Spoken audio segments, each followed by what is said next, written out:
जो नाम जप करते हैं, नामी सदैव उनकी रक्षा में उनके पास रहता है।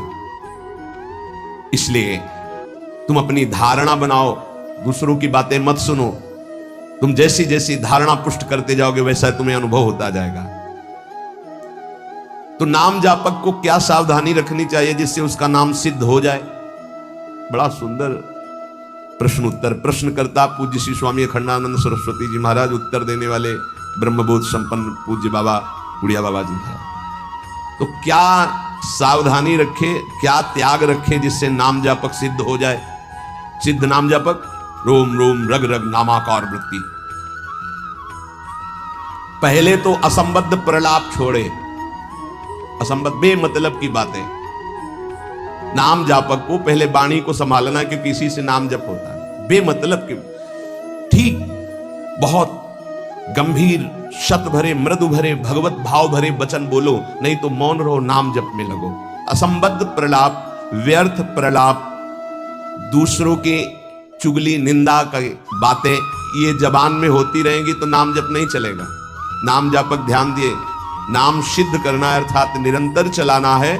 असंबद्ध प्रलाप, व्यर्थ प्रलाप, दूसरों की चुगली निंदा क्या बने को लेना? हमको तो सबको भगवत स्वरूप देखना है। किसी की निंदा क्या करनी, किसी की चुगली क्या करना। दूसरा चोरी, चोरी नहीं। मन और वचन कर्म से भी किसी की चोरी करने की चेष्टा हमारे अंदर नहीं होनी चाहिए। किसी भी तरह होता है मन में जब प्रलोभन जागृत होता है तो ऐसी चेष्टाएं होने लगती, कदापि नहीं। किसी की कोई वस्तु पड़ी, हमारा अधिकार नहीं, पड़ी रहने दो। बोले हमें मार्ग में मिली, क्यों तुमने क्यों उठा लिया? वो पुनः मार्ग में लौट के आता, उठा नहीं। बोले कोई उठा ले, तो कोई उठा ले, तुम तो उपासक हो, तुमने क्यों उठा लिया? तुम्हें क्या आवश्यकता है? आवश्यकता होगी हरि तुम्हें देंगे। बोले हरि ने ही तो दी, रास्ते में पड़ी थी। नहीं नहीं, ऐसे नहीं। उपासक को इन बातों पर बहुत ध्यान देना है, वो चोरी मानी जाएगी। आपने क्यों उठाया?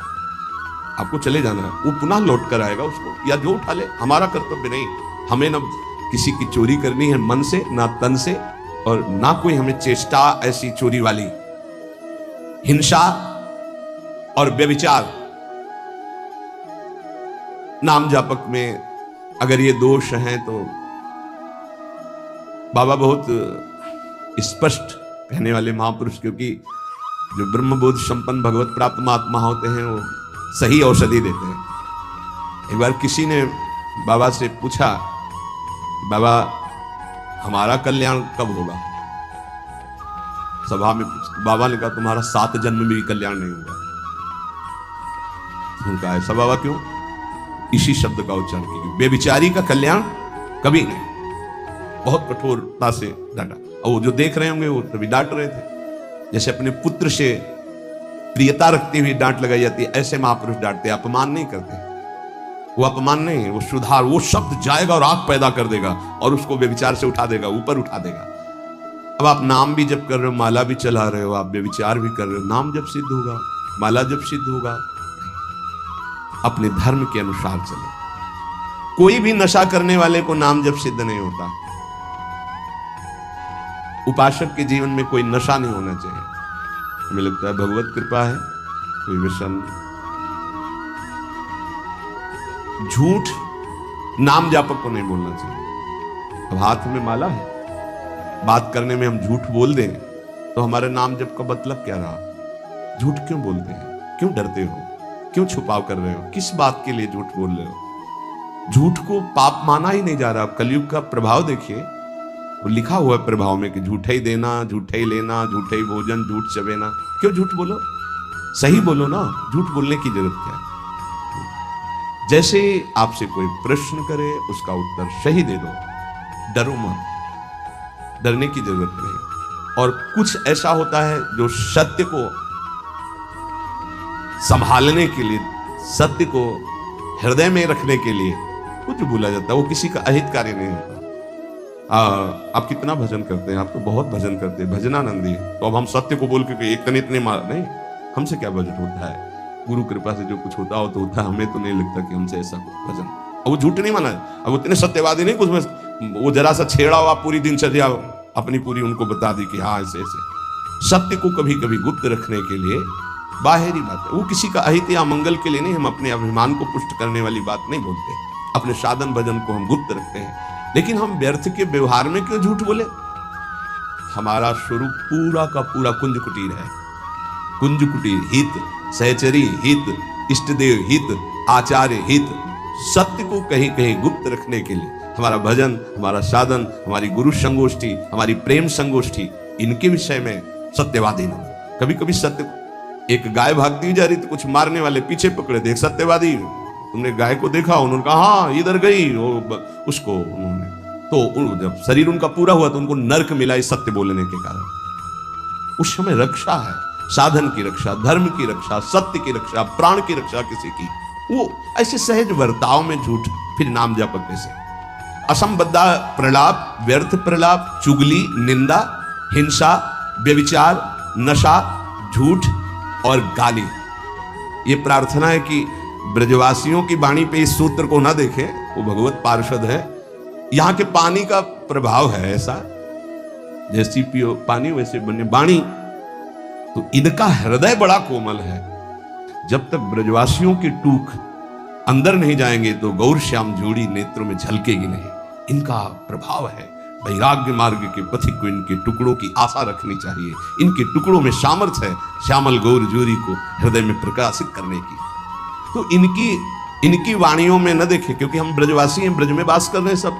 तो यहां अगर ये कि सत्संग में सुना था कि ब्रजवासी, तो उनके प्रति दोष दृष्टि बन जाएगी। ब्रजवासियों की वाणी में थोड़ी कठोरता हो, हृदय एकदम मक्खन से भी ज्यादा कोमल निर्मल होता है। ये भगवत पार्षद है, ये ठाकुर जी को भी कुछ नहीं समझते।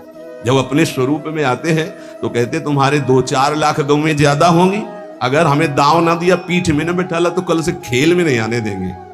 खेल में कौन किसका गुस्सैया, चलो बाहर। तो ठाकुर जी भी कान पकड़ते, हाथ जोड़ते, ये उन्हीं के सखा है। इस रज में मां के गर्भ से प्रकट हुए ये प्रेम भूमि शिव शनकादि बंदित रज है। तो ब्रजवासियों पर ये दोष दृष्टि न रखे, अपनी वाणी को संभाले, कभी अश्लील शब्द और गाली आदि न बके, नहीं तो भजन सिद्ध होने में बाधा पड़ेगी। जो देहात्म बुद्धि से व्यवहार करता है उसके नाम जप में बाधा पड़ती है। देहात्म बुद्धि, स्त्री पुरुष शरीर का भाव रख करके फिर व्यवहार करोगे तो काम क्रोध आदि की लीलाएं तो हो ही जाएंगी। उपासक को सदैव दैवी संपदावान बनना चाहिए। भगवद स्मरण और सद आचरण, ये 2 असाधन को मिटाने के लिए सर्वसमर्थ साधना है। ध्यान दीजिए, समस्त असाधनों को मिटाने के लिए ये 2 बहुत जोर के हैं। भगवद स्मरण निरंतर, ये निरंतर शब्द बहुत कठिन है। बड़े अच्छे साधक हैं जो निरंतर शब्द पर स्थित हो रहे, माला 2 माला गिनती वाले माला करके फिर निश्चिंत हो गए, बात अलग है। निरंतर भजन और आचरण पवित्र, बस आप चिंता मत करो, परिपक्व स्वभाव जागृत हो जाएगा, भगवदाकार वृत्ति। भगवान श्री कृष्णचंद्र जी अर्जुन जी को उपदेश दे रहे हैं, श्रेयान स्वधर्मो विगुणः परधर्मात् स्वनिष्ठितात् स्वधर्मे निधनम श्रेयः परधर्मो भयावह। अच्छी तरह आचरण में लाए हुए दूसरे के धर्म से गुणों की कमी वाला अपना धर्म श्रेष्ठ है। अपने धर्म में तो मरना भी कल्याणकारक है, दूसरे का धर्म भय देने वाला है। व्याख्या, श्रेयान स्वधर्मो विगुणः परधर्मात् स्वनुष्ठितात्। बाहर से दूसरे का धर्म बड़ा गुण संपन्न दिखाई दे रहा है, उसके पालन में बड़ी सुगमता है, तुम्हारे मन को आकर्षित कर रहा है। वो धन का, वैभव का, सुख सुविधा का, मान बढ़ाई का, बहुत जल्दी भगवत प्राप्ति का, जीवन भर आराम सुख व्यवस्था का प्रलोभन दे रहा है। तुम अपने धर्म से विचलित होकर उसको स्वीकार कर लेते हैं तो तुम्हें भयावह, भय के सिवा और कुछ नहीं मिलने वाला। ये ध्यान देना, किसी भी तरह के प्रलोभन से अपने साधन पथ का, अपने धर्म का, अपने मार्ग का त्याग नहीं किया जाता। इसके विपरीत अपने धर्म में बाहर से देखने में ज्यादा गुण नहीं दिखाई देते, धर्म के पालन में बड़ी कठिनता हो रही है, पालन करने में मन नहीं लग रहा, धन वैभव सुख सुविधा मान बढ़ाई ये कुछ नहीं मिल रहा, पूरा जीवन कष्टमय है, तो भी हम अपने धर्म का पालन करेंगे, छोड़ेंगे नहीं, तो परम कल्याण निश्चित। दो बातें बताएं। आप अपने धर्म से चल रहे हैं, जो भी आपको गुरु परंपरा से धर्म मिला, इसलिए हम गुरु परंपरा, क्योंकि हम भागवत धर्म को ही प्रधान मानते हैं। शरीर धर्म इसको तो भगवान ही कहते हैं, सर्वधर्मान परित्यज्य मामेकम शरणम व्रज। पर धर्म क्या है? शरीर धर्म। स्वधर्म क्या है? भगवत प्राप्ति कर लेना, स्वरूप में स्थित हो जाना। ये स्व नहीं है, स्वधर्म ये स्व नहीं, ये पर है। पर धर्मो भयावह, इसीलिए तो तुम्हें भय प्राप्त हो रहा है, इसीलिए मृत्यु प्राप्त हो रही। अविनाशी को भय, अविनाशी को मृत्यु, ये पर धर्म है।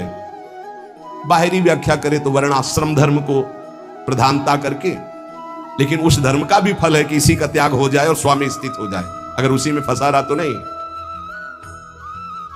हमारा धर्म पालन करने के समय हमें जीवन में कष्ट मिल रहा है, निंदा भी हो रही है, सुख वैभव भी नहीं है, बड़ा परेशानी है, और हम अपने धर्म का पालन कर रहे हैं, तो परम कल्याण। दूसरा हमें प्रलोभन दे रहा है, बाहर से देखने में गुण संपन्न और उस धर्म में बड़ी सुगमता है, पालन करने में बड़ा मन लगता है, धन वैभव सुख सुविधा मान बढ़ाई, ये सब जीवन भर खूब भोग आराम, हम अपने धर्म का त्याग करके उसे स्वीकार कर लिए, तो भयावह परिणाम में भय प्राप्त होगा।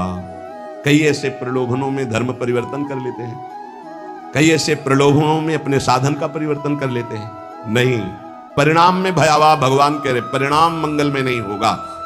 अपने धर्म के पालन में कठिनता हो, मन भी ना लगे, धन वैभव सुख सुविधा मान बढ़ाई भी ना मिले, जीवन भर कष्ट सहना पड़े, तो भी हम अपने धर्म का त्याग नहीं करेंगे, तो उसका परिणाम होगा परम मंगल, परम सुख। मनुष्य के लिए धर्म का पालन करना ही परम कर्तव्य है।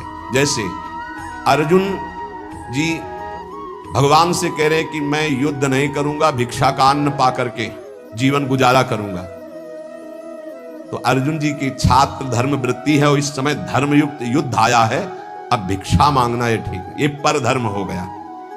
इस समय स्वधर्म युद्ध है, स्वधर्म का त्याग करके पर धर्म स्वीकार करोगे तो हाथ कुछ नहीं लगेगा, भय।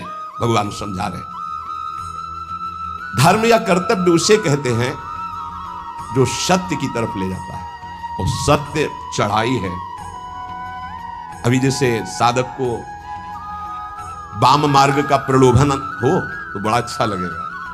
कुछ ऐसे वाम मार्ग है वैदिक सिद्धांत के विरुद्ध, जिनमें मदिरा पान करना, व्यभिचार करना, ये सब वाम मार्गी। जैसे जब महाप्रभु चैतन्य देव तीर्थ यात्रा में विचरण किए थे तो वाम मार्गियों ने ही कृष्णदास जी को आकर्षण किया।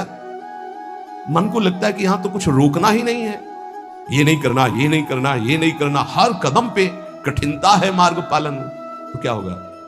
पतन, नरक की प्राप्ति, और ये परम पद, परम सुख की प्राप्ति। अपने कर्तव्य का पालन, अपने धर्म का पालन करने में उपासक को सुख आराम धन संपत्ति मान बढ़ाई आदर सत्कार यदि धर्म पालन करने में ही मिलते तो धर्मात्माओं की आज बहुत टोलियां देखने में आती कि ये सब धर्मात्मा चल रहे। स्वधर्म का पालन करने वाला न सुख को देखता है, न मान बढ़ाई को देखता है, न धन संपत्ति को देखता है, स्वधर्म को देखता है। शास्त्र आज्ञा धर्म पालन के लिए प्रमाण होती है कि तुम्हारा धर्म क्या, उसके लिए शास्त्र आज्ञा क्या, उसका पालन करना है। सुख सुविधा मान बढ़ाई धन संपत्ति ये धर्म पालन करने वाले नहीं देखते कि इस धर्म के पालन करने में तो ऐसा ऐसा बड़ी कठिनता है, कोई सुख नहीं मिला, अब हम ये स्वीकार करते हैं और उसमें रुपया पैसा मिल रहा है, सुख सुविधाएं, मनमानी भोग आचरण। भगवान सावधान कर रहे हैं। स्वधर्म पालन कर्तव्य पालन में भारी से भारी कष्ट उठाया जाता है, तब उसकी आध्यात्मिक उन्नति भागवतिक उन्नति होती है। जो धर्म पालन करता है उसे कष्ट नहीं अनुभव में आता, उसका भारी तप बन जाता है, और तपस्वी पुरुष की आध्यात्मिक और लौकिक दोनों उन्नति बहुत जोर की होती है। कर्तव्य अपने धर्म के पालन के लिए किया जाता है, इसलिए उसको दुख नहीं होता कि हम आपके लिए जो बर्ताव कर रहे हैं अपने धर्म का पालन करने, अब आप जो बोले जैसा व्यवहार हमें उससे लेना देना नहीं, हमें अपने कर्तव्य का पालन करना है। श्री भगवान कह रहे हैं वास्तविक स्वधर्म किसे कहते हैं तुम मेरे अंश हो, परमात्मा के अंश हो, इसलिए तुम्हारा स्वधर्म है स्वरूप में स्थित होना, देह में स्थित होना नहीं। वही जहां से प्रारंभ किया। यदि ये मानव देह प्राप्त करके भगवत प्राप्ति नहीं कर पाए तो क्या स्वधर्म? इसीलिए गोस्वामी जी कहते सो सब धर्म करम जरि जाऊ, जहाना राम पद पंकज भाऊ। वो सब धर्म कर्म में आग लग जाए जिसमें श्री भगवान के चरणों में प्रेम ना प्रकट हो पाए, क्या फायदा उस धर्म कर्म से? अपने को शरीर मान करके जो धर्म किया जाता है, सही माने में उस धर्म का फल है कि स्वरूप में आ जाओ। अगर नहीं आए तो शरीर धर्म का कोई ये नाशवान शरीर में नहीं हूं। हां, इसका पालन करने का फल है कि इससे वैराग्य हो जाए। शरीर के धर्म का पालन करने का फल है कि शरीर से वैराग्य हो जाए, तभी सच्चा फल मिला। राग युक्त शरीरों के धर्म पालन से क्या लाभ मिलेगा? अपने को हम प्रभु का सेवक या जिज्ञासु, यही खास धर्म है, यही सही धर्म है। स्थूल शरीर का धर्म या मन बुद्धि का धर्म, यही तो हम मानते चले आ रहे हैं, इसी में तो हमारी दुर्गति हो रही। हमारा मन जो कहता है वही हम करते हैं, हमारी बुद्धि जो कहती है, ये धर्म नहीं। जो शास्त्र कहता है, जो गुरुजन कहते हैं, उसे समझो। परमात्म प्राप्ति चाह करना, यही सबसे बड़ा धर्म है। मुझे इस जन्म में भगवत प्राप्ति हो जाए। परमात्म प्राप्ति के मार्ग में चलने वाले साधक के मन में धन, मान, बड़ाई, आदर, आराम, प्रशंसा की बिल्कुल इच्छा नहीं होना चाहिए। धन मान आदि के मिलने पर हर्षित नहीं होना, उनके नष्ट होने पर शोकित नहीं होना। भगवत इच्छावश प्रारब्धवशात चाहे जितनी संपत्ति बढ़ जाए, अभिमान, हर्ष नहीं होना। भगवत इच्छा प्रारब्धवशात, दो शब्द है, भगवत इच्छा भक्त, प्रारब्धवशात ज्ञानी। चाहे सब नष्ट हो जाए, कोई शोक नहीं। हमारा धर्म पालन, भगवत मार्ग इनके अधीन नहीं कि चार लोग बड़ाई किए तो हमारा भजन ठीक हुआ, चार निंदा करने लगे तो हमारा भजन कमजोर। और रुपया पैसा वैभव नहीं है तो बोले इनका भजन का प्रकाश क्या है? ये बाहरी संसारी व्यक्ति दर्शन करेंगे, उपासक बिल्कुल इस बात पर ना जाए। ये भगवत इच्छा प्रारब्ध के अनुसार आए या जाए, इससे कोई हर्ष और शोक नहीं होना चाहिए। इसलिए कर्तव्य रूप से प्राप्त लौकिक कार्य भी सुचारू रूप से करते हुए आध्यात्मिक वृत्ति बनाए रखें, क्योंकि स्वधर्म आध्यात्मिक वृत्ति है। परमात्म प्राप्ति का उद्देश्य यदि नहीं है तो सब कर्म व्यर्थ हैं, फंसाने वाले हैं। जो परमात्म प्राप्ति के उद्देश्य से कर्म किए जाते हैं, उसी से परमात्म प्राप्ति होती है, इसलिए वही स्वधर्म है। परमात्म प्राप्ति करना ही हमारा स्वधर्म है। अगर धन प्राप्ति का ध्येय जैसे व्यापारी के हृदय में उत्पन्न होता है तो आराम विश्राम की चिंता ना करके वो धन के प्रति अधिक से अधिक व्यापार बढ़ाता है, अधिक से अधिक समय व्यापार में लगाता है। ऐसे ही उपासक को भगवत प्राप्ति का जब लक्ष्य बना लिया तो अधिक से अधिक समय भजन में, अधिक से अधिक आप नाम जप, अधिक से अधिक कष्ट सहें, जो काम, क्रोध, लोभ, मोह, मद, मत्सर, सर्दी, गर्मी, इन सब के कष्ट सह करके जैसे व्यापारी अपने धन को बढ़ाता है, ऐसे भगवत प्राप्ति के मार्ग वाला भजन को बढ़ाता है। जैसे हमारे फोड़ा हो जाए तो हम डॉक्टर को पैसा दे के चिरवा के महीनों कष्ट सहते हैं, पर हमारे अंदर व्यथा नहीं होती, क्योंकि हमें पता है फोड़े का ऑपरेशन करवाने से हम ठीक हो जाएंगे, सुखी हो जाएंगे। ऐसे ही ध्यान देना, उपासक को जब कोई गाली देता है, अपमान करता है, निंदा करता है, प्रतिकूलता आती है तो समझता है, यद्यपि दुख का अवसर है पर वो समझता है जैसे फोड़ा दुख का अवसर है ऑपरेशन करवाना, ऑपरेशन पैसा दे के करवा के महीना भर पट्टी बांध के, पर वो दुखी, पीड़ा का तो दुख है लेकिन अंदर दुखी व्यथा वाला नहीं है, क्योंकि पता है आगे हम ठीक हो जाएंगे। ऐसे ही साधक अंतःकरण से प्रसन्न रहता है कि आज हमारा अपमान हो रहा है, गाली मिल रही, तिरस्कार हो रहा है, बड़े द्वंद्व सता रहे, कल हम निर्द्वंद हो जाएंगे। भगवान हमको ऐसी सामर्थ्य देंगे, माया का कोई भी दुख हमें छू नहीं सकेगा, हम भगवत प्राप्त महात्मा होंगे, हमें भगवान का साक्षात्कार होगा। इस लाभ के लिए हर कष्ट सहता हुआ प्रसन्नता पूर्वक वो आगे चलता है। ध्यान दीजिए, इसके बिना आप चल नहीं पाएंगे। आपके अंदर जब काम, क्रोध, लोभ, मोह, मद, मत्सर की इनकी व्यथा होती है तो आपको लगता है कितने दिन सहेंगे? नहीं, कितने दिन नहीं सहना, आगे बहुत परमानंद है, बस कुछ समय की बात है। और ये इसलिए आपको ज्यादा कष्ट दे रहे हैं क्योंकि आप इसका चिंतन कर रहे हैं, कितने दिन सहेंगे। अभी चिंतन छोड़ो, अभी खत्म हो जाएगा, आओ चिंतन प्रभु में लगाओ, अभी आनंद। और एक अंदर अनुभव की बात, जब तक आपके पाप नष्ट नहीं होते, बिना किसी कारण आपका हृदय जलेगा भजन करने पर। ध्यान दीजिए, ये छाती की बात, अनुभव की बात कह रहा हूं। बिना किसी कारण के, कोई निंदा नहीं, कोई भय नहीं, कोई अपमान नहीं, आपका बेमतलब हृदय जलेगा नाम जप करने पर, क्योंकि आपके पापों का नाश हो रहा है, आपका अंतःकरण निर्मल हो रहा है। आगे चलकर आप अनुभव कर लेना, जब आप अच्छा भजन करोगे तो आपको खिन्न हो जाएगा मन, खिन्न है, कुछ अच्छा नहीं लग रहा, एक अजीब की उदासी सी है। अगर मन को पूछो क्या चाहिए तो कुछ नहीं बोल, ये अच्छा भजन करने की बात करे, कुछ उसकी मांग नहीं, पर एक उदासी है, एक जलन है, एक खिन्नता है। वही आगे बढ़कर विरह बन जाएगी और वही विरह मिलन का संयोग उपस्थित कर देगा। धैर्य पूर्वक विचलित मत होना। इस मार्ग के साधक को कुछ समय तक ये जलन बर्दाश्त करनी, बड़ी धूप है, आगे बहुत शीतल छाया है, इस धूप को दौड़ के पार कर लो। नाम जप, कीर्तन, सत्संग, इतना समय ही मत दो कि कष्टों का चिंतन हो कि काम आ रहा है, क्रोध आ रहा है, विकार आ रहा है। इतना अभ्यास में लगा दो इसको, यात्रा पूरी हो जाएगी। और आगे जो आनंद है वो ब्रह्मा को भी नहीं है, जो भक्तों को आनंद प्राप्त होता है। क्या नाम जप और संकीर्तन मात्र से शुद्ध ज्ञान प्राप्त हो सकता है, या फिर और कोई साधन करना पड़ता है?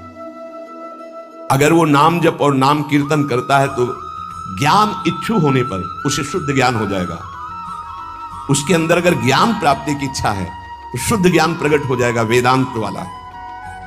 और अगर प्रेम इच्छुक है तो प्रेम प्रकट हो जाएगा, उसकी इच्छा क्या है।